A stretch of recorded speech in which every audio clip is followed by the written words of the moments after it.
তাদের মধ্যে নাচছি। আর বাবা বলতেন যে, আম "তোমরা সাবধানে নেচো।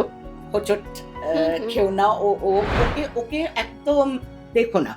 আমি ছোটবেলায় ওই একেকটা জায়গায় গিয়ে সেইখানে বসে আ আমি আমি শুধু বসে দেখতাম না, আমি হাত লাগাতাম। যেমন নাচের মধ্যে ঢুকে গেলাম। বাবা আমাকে কখনো বারণ করতেন না, মাও বারণ করতেন না। আমি ঢুকে গেলাম, তাদের মধ্যে নাচছি।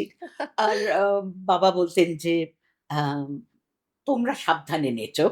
যে আ হোঁচট হুম, হুম। খেও না। ও ও ওকে একদম দেখো না। ওকে অ্যা মানে কোন রকম নোটিস করো না। আচ্ছা। ওকে ওর মতো ছেড়ে দাও।"